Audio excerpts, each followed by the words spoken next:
Okay, time to get back to basics. A classic G1 Transformers review, and it doesn't get much more classic than this. Trailbreaker came out in 1984, 85, depending on where you are, in this beautiful packaging. I got this from Toy Fu at TF Nation last year, and look at this little piece of dolly history. This review is probably going to swing into some old man territory, or at least more than usual, because this whole package really does take me back to being a little reprobate.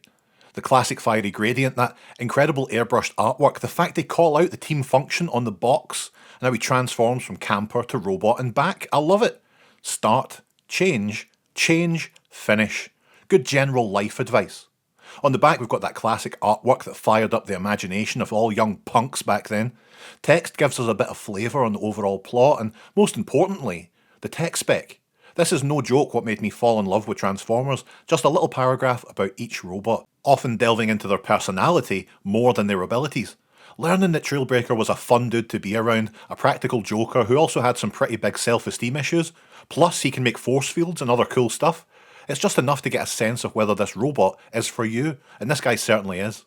The box contains a tech spec decoder too, so you can read up on the other attributes that sit outside of Trailbreaker's mental health.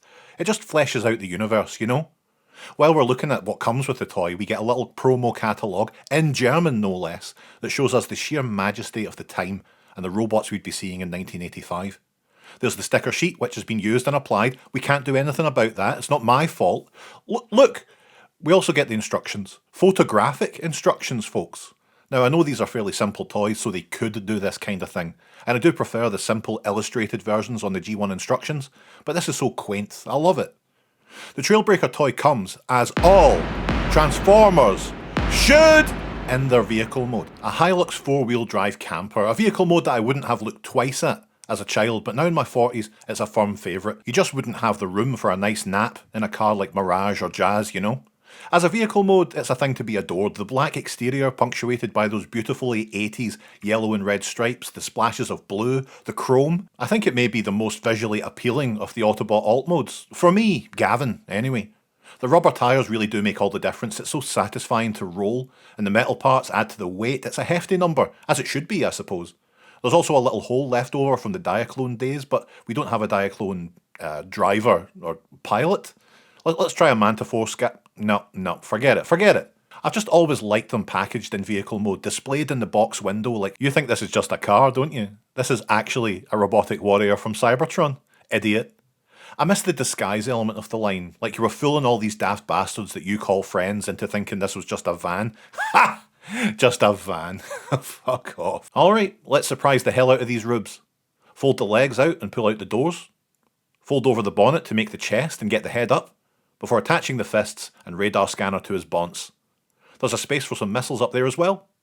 And there's Trailbreaker, again, a top 10 Autobot design. I love him, the big belly, those chrome and red legs, his overall stature, it's just cool. It would have absolutely annoyed me as a kid how different the face was to the cartoon or the comics, but now I kinda love it. It has such a blocky 80s approach to generic robot design, and it reminds you these were repurposed toys from a completely different line. Now, I do not like or trust that these shoulder hinges are made entirely out of 40-year-old blue plastic, but they seem to be solid enough for now. There's a lot of stuff here. The fists can launch from the wrists, and yeah, it's not exactly a 44 Magnum, but I'm glad it isn't. If I'm honest, we get a firing feature, and I get to keep both eyeballs. Everyone wins. We can put missiles in there if we want, or, stick with me, we can put these little blaster things, and no matter which one you choose, you can slap the other stuff in the backpack there. That's nice. I mean, in the vehicle mode, they all have to be lined up on the floor for the vacuum cleaner, but right now, pretty great. Arm articulation's fairly robust, which is nice because that's about it for this mode. Not the end of the world. Like most G1 toys, the missing link line could just add knees, and this would be pretty perfect. Scale can often be an issue on G1 toys, so here he is, next to a Schleich Ice Tiger. So that's Trailbreaker, a favourite, a lad, a Don. I'm not a display in the box kind of person, but I think I might just do that for this boy. This whole packaging together just comforts me. Maybe looking up at it every so often will take me back in a way that the out-of-box toys don't. Have you ever heard of a collector taking such bold risks with their collection? It's called being a thought leader, and it's my way of life actually.